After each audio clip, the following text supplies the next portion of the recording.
Merci à tous d'être là, on va pouvoir commencer. Du coup, ce talk il est intitulé « Ce que j'aurais aimé savoir avant de rejoindre une startup ». Il y a 3 semaines, j'avais aucune idée que j'allais me retrouver devant vous à devoir parler. C'est Charles Delisi, l'un des 2 fondateurs de la startup où je travaille actuellement, qui m'a dit que hey Philippe, tu vas faire un talk au RJD ». J'ai fait « Ok ».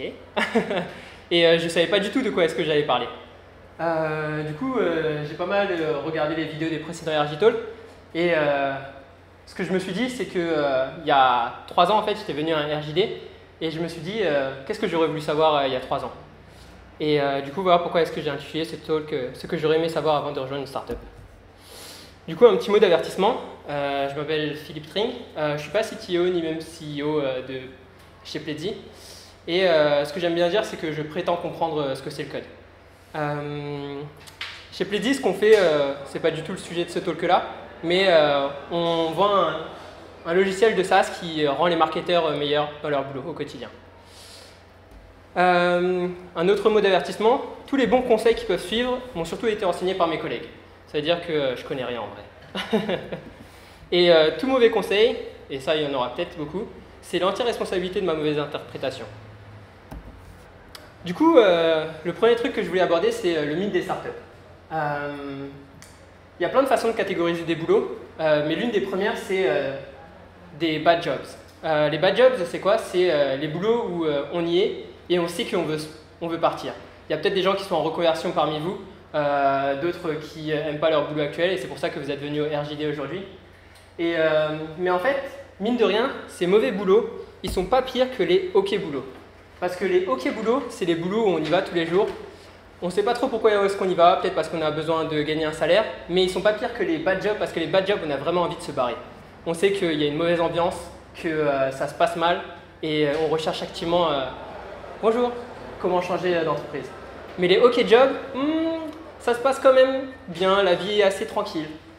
Et la dernière catégorie qu'il peut y avoir, c'est les wow jobs. Les wow jobs, je ne connaissais pas du tout ça il y a 6 mois. Les wow jobs, pour moi, ça n'existait pas. Parce qu'il y a 6 mois, j'avais fini mon alternance et la seule chose que je voulais faire, c'était j'avais mon billet pour partir en Amérique et j'avais préparé, comme tout bon développeur, mon road trip. J'avais fait une séance de bêta-test où j'étais parti de Paris à Londres en vélo parce que je voulais faire l'Amérique du Sud en vélo. Et il y a 6 mois, je me suis dit ah non, il faut absolument que je reste sur cette opportunité-là parce qu'elle était incroyable. Et cette opportunité-là, est-ce que c'était une start-up? Parce qu'on parle beaucoup de l'ambiance start-up. Dans pas mal de job description que j'ai vu, il y avait ouais, rejoignez-nous, on a une ambiance start-up. Et est-ce que ces wow jobs, ça serait des ambiances start-up? Ce que j'ai découvert au final, c'était que c'était pas du tout le cas. Ce que je m'attendais en rejoignant cette start-up, c'était d'acquérir des compétences techniquement, que j'allais devenir meilleur. Mais ce qui s'est avéré être la réalité, c'est que être dans une startup, c'est tout sauf cool. C'est la grosse galère. Genre, on ne sait pas si à la fin du mois, on aura assez de sous pour continuer. Il faut recouvrir les factures chez les clients. Des problèmes que moi, en tant que dev, je ne connaissais pas du tout. La plateforme, elle a scale trop vite et du coup, on a beaucoup trop de clients par rapport à ce qu'on avait imaginé. Et du coup, on arrive le matin, on pensait que ça allait être une super journée, mais en fait, ça va être une super journée, juste qu'il y a quelques bugs. Là, vous commencez à comprendre que mon environnement naturel, c'est pas vraiment d'être speaker, mais plus d'être développeur. Du coup, la vérité dans une startup, ça ressemble plutôt à ça.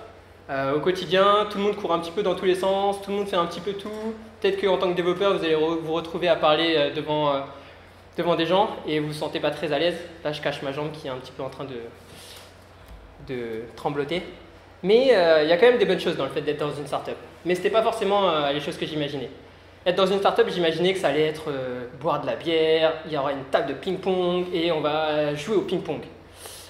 Parfois, c'est vrai et ça arrive. Mais c'est vraiment que 5% de ce qui se passe dans une startup.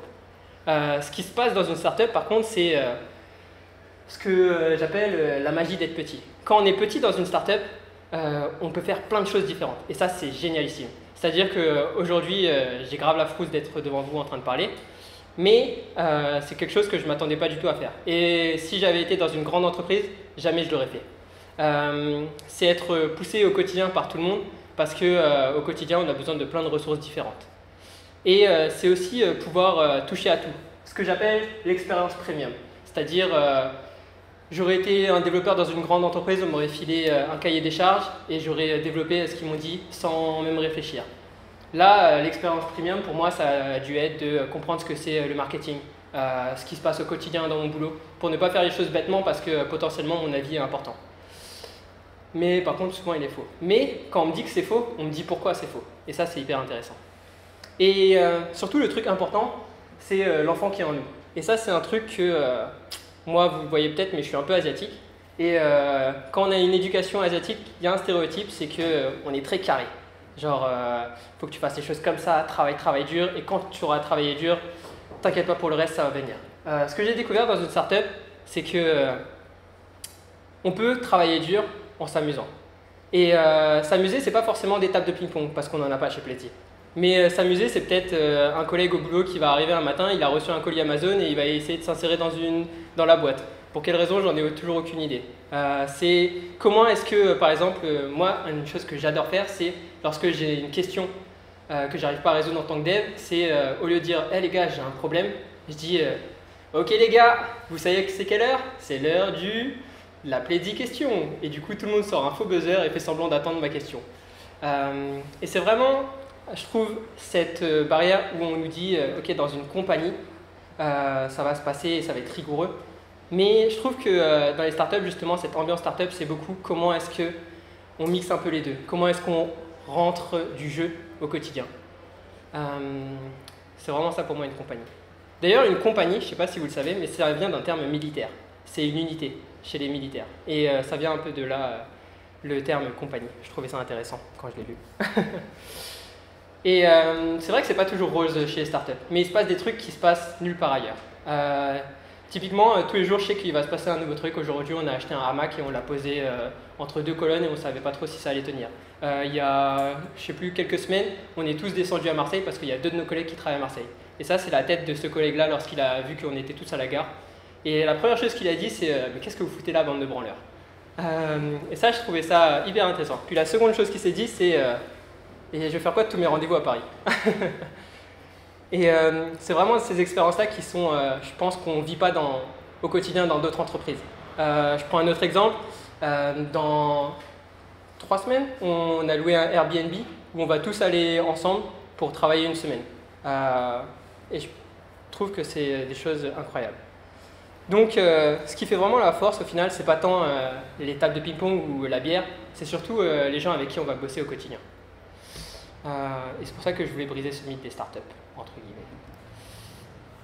Du coup, la question qui vous intéresse plus peut-être, c'est comment choisir sa startup. Pour ça, il y a une de mes collègues qui m'a donné un très bon exemple, c'est la boîte de nuit. En boîte de nuit, il y a 3 entrées. La première entrée, celle que 99% des gens prennent, c'est la porte de devant. Ils attendent pour faire la queue et ils entrent. La seconde catégorie, ça représente peut-être 0,9%, c'est ceux qui ont le statut social ou l'argent pour passer le videur et rentrer directement. Puis il y a ce 0,1% qui va chercher la porte de derrière, celle où il faut escalader un mur pour rentrer par la cuisine, pour ensuite se filtrer, pour enfin arriver, faufiler, pour arriver dans la boîte de nuit. Et ça, c'est ce qu'une de mes collègues a fait. Elle m'a appris que les qualifications, elles sont négociables. Cette collègue, c'est Marie, et elle est Community Manager chez Pledzi. Et avant de venir chez Pledzi, elle avait 0 compte LinkedIn, 0 compte Twitter et du coup 0 follower. Donc pour une Community Manager, je peux vous dire que c'était pas vraiment top. Mais ce qu'elle a dégagé en entretien, c'est qu'elle nous a montré tout son potentiel qu'elle avait. Elle nous a montré qu'elle en voulait vraiment. Elle n'a pas juste envoyé son email, elle est venue chez Pledzi, elle a appelé plusieurs fois jusqu'à obtenir un rendez-vous. Et ensuite, elle s'est démarquée. Et on l'a pris, au début, on ne savait pas trop pourquoi. Mais au final, on est bien content de l'avoir eu. J'ai mis une petite étoile rouge là, qui dit « sauf exception ». L'exception, c'est…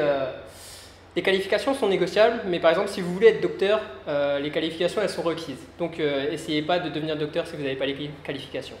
D'ailleurs, si vous pouviez tweeter Marie sans qu'elle s'en rende compte, ça serait génial, et lui dire de ne pas devenir docteur, ça peut peut-être sauver des vies aujourd'hui. Du coup, les critères quand on veut choisir sa startup. Je pense qu'il y a un critère que tout le monde connaît bien, c'est le salaire qu'on veut avoir. On sait tous à peu près le range qu'on veut entre 40, 50 000, 100 000 pour les plus riches. Mais par contre, les autres critères, ils sont souvent plus flous. Aujourd'hui, j'ai posé à pas mal de monde la question, ok, qu'est-ce que tu espères obtenir de ton expérience en entreprise? Et c'était jamais des trucs très concrets. Et c'était souvent des choses comme réussir ou des opportunités. Du coup, on parle beaucoup de l'opportunité de réussir, mais on parle très peu de l'opportunité de rater. Parce que si on va dans une grande boîte, il y a de très grandes chances qu'on ait une opportunité de réussir après tout. On peut monter l'échelle, mais cette échelle, elle n'existe pas en startup parce que vous êtes entre 10 et 50 personnes et du coup, pour prendre la place de votre voisin, c'est beaucoup plus compliqué que dans une entreprise où vous êtes 500 000. Mais du coup, par contre, l'opportunité qu'il y a et que j'ai trouvée en startup, c'est celle de rater. Est-ce que certains d'entre vous ont déjà, sauté en parachute? Levez la main si vous avez sauté en parachute. Personne, moi non plus, ça tombe bien. Mais par contre, il y a un de mes collègues qui m'a raconté son expérience et comment ça s'était passé. Du coup, ils étaient là à l'aérodrome et ils s'apprêtaient à monter dans l'avion. Ils montent dans l'avion et là, il y a le stress qui commence à monter. Il se dit, ok, là ça fait 1000 mètres, 2000 mètres, 3000 mètres. Puis on arrive à 7000 mètres. Et là, on arrive devant la porte et il y a le moniteur qui ouvre la porte d'avion. La porte d'avion elle est ouverte et nous, on est une personne et on est en face du vide et on regarde littéralement à 7000 mètres au-dessus de la terre. Et ce qu'on regarde, c'est la mort en elle-même. Et on se dit, putain, mais pourquoi est-ce que je fais ça? Et le moniteur, il commence à compter. Il dit, ok, à 3, on va sauter. Donc il dit 1, 2. Et c'est pas à 3 qui pousse, c'est à 2 qui pousse parce que les personnes à 3, elles s'agrippent comme ça. Et elles disent, non, je veux pas sauter. Donc à 2, ils poussent et là, on descend. Et là, tout ce qui se passe, c'est de la pure joie apparemment. On oublie tous les tracas qu'on peut avoir. On est juste là tout de suite et il y a l'air qui vient et notre bouche elle fait oh, comme ça. Et ce qu'il y a, c'est de la pure joie. Et ce que j'ai appris grâce à ce collègue-là, c'est que les choses qui donnent le plus de joie, elles sont juste derrière la peur. Et cette opportunité de rater, on l'a beaucoup en startup. Du coup, comment choisir sa startup? Des questions à se poser en entretien, ça peut être c'est quoi les processus d'onboarding qu'ils ont? Clairement, dans une startup, la ressource la plus importante, et ça va peut-être vous paraître incroyable, c'est pas l'argent, c'est le temps. On a un nombre de ressources limitées et il faut bien le gérer. Et onboarder une personne, ça veut dire que lorsqu'une personne arrive dans l'entreprise, on va prendre du temps de quelqu'un pour le donner à quelqu'un d'autre, pour que cette personne-là, on espère, sera plus compétente. Et au début, quand je suis arrivé chez Pledzi, il n'y avait pas ça. Et on a mis ça en place au fur et à mesure. C'est-à-dire que ça ne correspond pas à beaucoup de choses, mais on a fait un effort de se demander, ça va être quoi l'expérience des employés qui vont arriver chez Pledzi? Et qu'est-ce qu'ils vont en retirer de leur premier jour? Et qu'est-ce qu'ils vont en retirer de leur dernier jour? Et ça m'a vachement impressionné parce que de ne pas juste penser à son expérience à soi, mais de le voir de façon globale. Et dans une grande entreprise où on peut être perdu un petit peu à travers ce nombre et perdre un peu le sens, dans une petite entreprise, on voit directement ce que le département marketing il fait au quotidien, ses souffrances comme ses joies. Les Customer Success, ils vont vite revenir vers vous s'ils ont des bugs à résoudre ou parfois l'imprimante à résoudre. Du coup, s'ils ont un processus d'onboarding, c'est un très bon point. C'est qu'ils ont pris le temps de faire en sorte que chacun d'entre nous puissions faire le meilleur de notre boulot. L'autre chose à voir, c'est les processus ou les habitudes d'entreprise. Une chose qu'on a mis en place chez Pledzi, c'est qu'on a tous cette énorme volonté de grandir ou d'apprendre des choses. Et du coup, on n'a pas forcément le temps ni l'argent requis pour faire plein de formations. Parce que dans des grandes entreprises, au final, il n'y a que quelques personnes qui peuvent aller en formation. C'est souvent les managers, etc. Chez Pledzi, ce qu'on a fait, on s'est dit, putain, mais qu'est-ce qu'on pourrait apprendre? Et on s'est rendu compte que la chose qu'on apprenait le plus, au final, c'était des collègues entre nous. Et du coup, il y a une personne qui s'est dit, ok, je vais faire un talk un après-midi. Et du coup, ça, c'est devenu une habitude. Tous les jeudis, maintenant, on a ce qu'on appelle des Pledzi Talks en interne. Et c'est une personne qui, généralement, elle a passé le mercredi soir à peaufiner ses slides, comme moi je l'ai fait pour cela, mais ne le dis pas surtout. Et elle va nous présenter un thème. Et du coup, genre, d'accord, des fois, il y avait des trucs sur l'entreprise. C'est quoi les SaaS, les metrics pour qu'une entreprise marche? Comment lever des fonds? mais ça peut être aussi des sujets totalement hors contexte. C'est quoi la méditation, les bénéfices de la méditation, comment être plus heureux. Et ça, c'est au final les choses où j'ai le plus appris, c'est lorsque j'apprenais pas uniquement sur le métier, mais sur les choses à côté. Et du coup, des fois, le matin, je vais en entreprise, bonjour, Bonjour. et je me dis, putain, j'ai la flemme d'y aller. Franchement, ça arrive. Mais le truc pour moi qui est important, c'est est-ce que 4 jours sur 5, lorsque je vais en entreprise, j'ai hâte de retrouver mes collègues? Parce qu'au final, c'est pas tant une entreprise qu'on choisit, c'est des collègues qu'on choisit. Et ça, c'était vraiment une chose que j'ai appris. C'était pas tant, j'aurais pu aller chez Google ou Facebook, des choses où les choses sont déjà normées et tout a été fait. Mais chez Pledzi, il y a des choses à bâtir.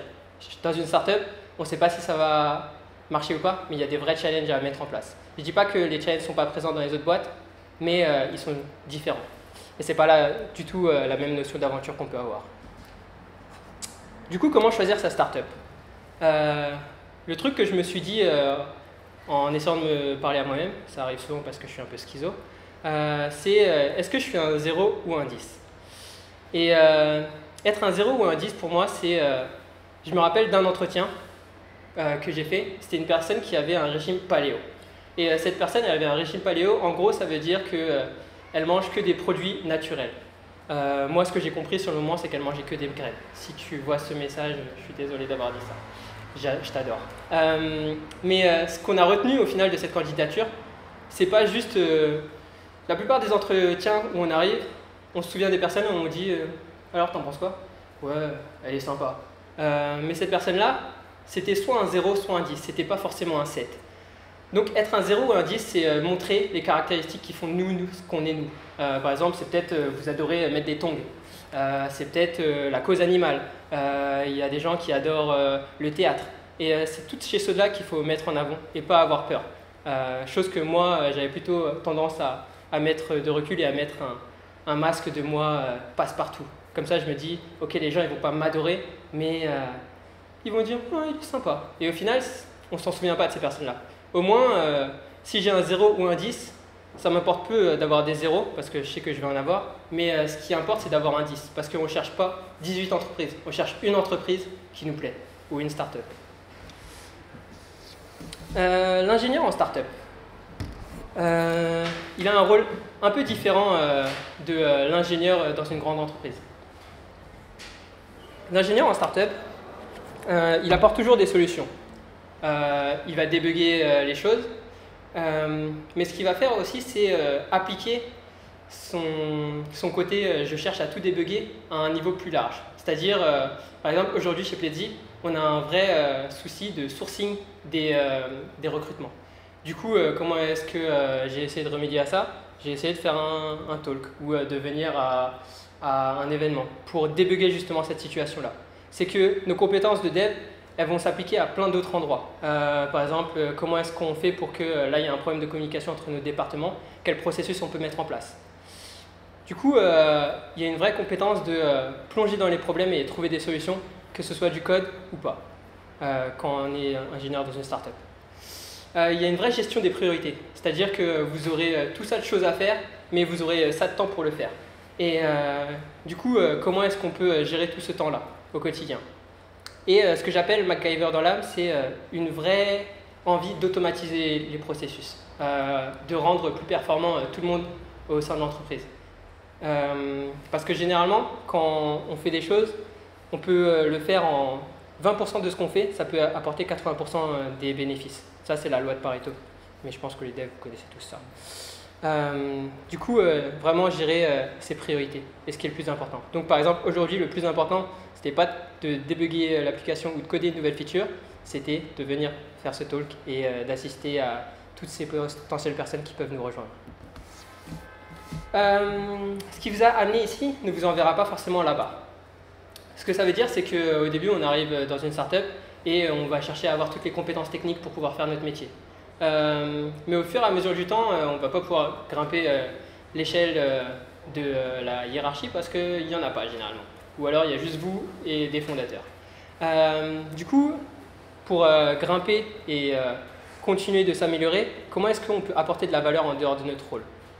Et ça de façon spontanée, parce que les gens ne seront pas là à vous dicter ok, tu dois faire ça, ça, ça, ça. C'est toi qui vas devoir te faire tes propres to-do list et savoir gérer les besoins qu'il faut pour les mettre en priorité vis-à-vis des autres.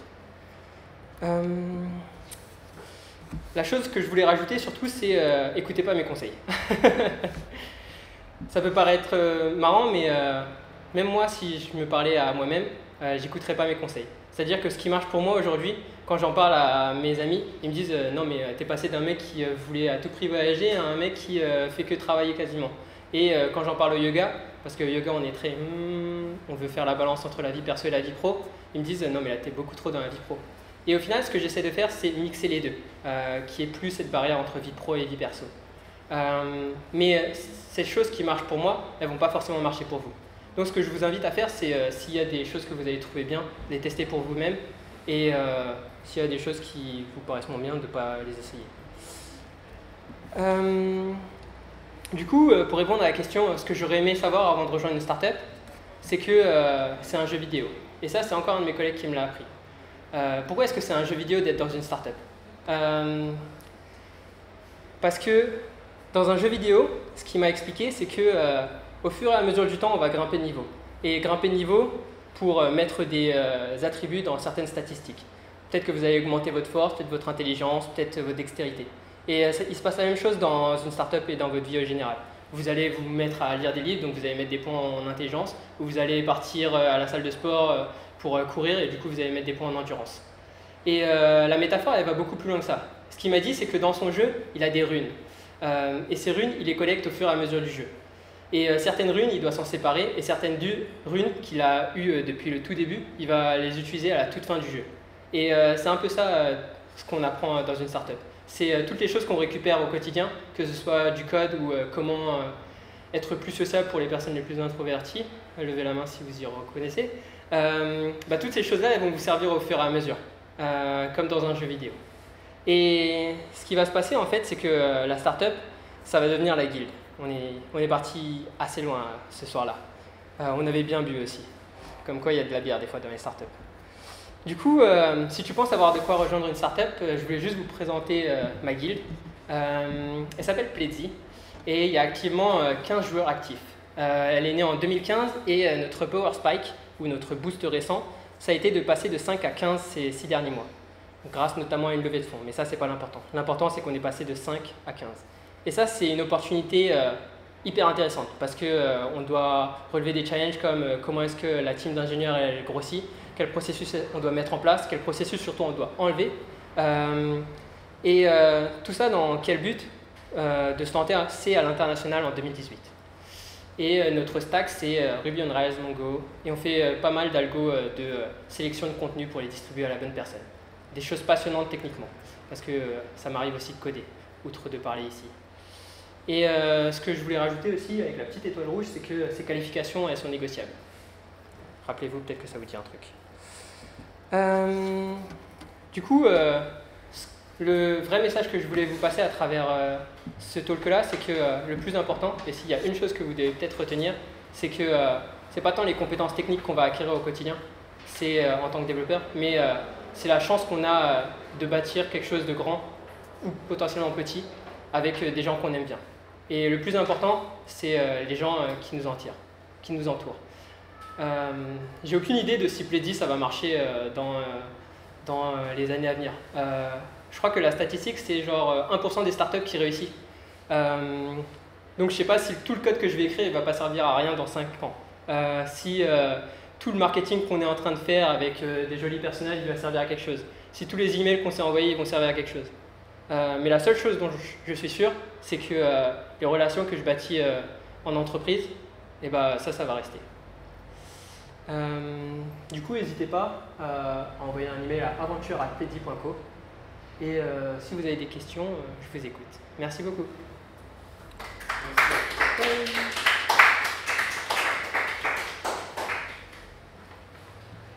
Soyez pas trop timide, pas autant que moi en tout cas. Oui. Du coup, maintenant que tu as un certain recul par rapport à ton expérience en entrant en start-up, à l'origine, ce que tu cherchais, tu disais, c'était plutôt à t'améliorer. aujourd'hui, finalement, qu'est-ce que tu retires de cette expérience? Qu'est-ce que tu souhaites dans ton évolution par rapport à ces startups-là? Qu'est-ce que tu souhaites encore apporter? Quelle contribution? De quelle manière? Quels sont tes objectifs? Ok. Moi, en fait, c'est hyper intéressant parce qu'il y a une collègue à moi qui s'appelle Adeline qui est en charge du marketing et elle m'a dit ouais, Philippe, quand tu es arrivé, ce que tu voulais chez Pledis, c'était obtenir des compétences techniques. J'avais soif de connaissances et je me disais ouais, ça va me servir plus tard, ça fera un bon bagage matériel. Et ce qui a changé aujourd'hui, c'est que j'ai vraiment cet aspect où j'ai plus envie de parler aux gens. Pour un développeur, ça peut paraître étrange hein, parce que j'aime pas trop les gens à la base. C'est pas que j'aime pas les gens, c'est que je suis ok avec les gens, mais pas trop de gens en même temps, quoi. Et ça a vraiment changé. Et ce que j'aimerais à terme, c'est là, on grossit énormément. À la fin de l'année, on espère être 20 voire 30 en 2018.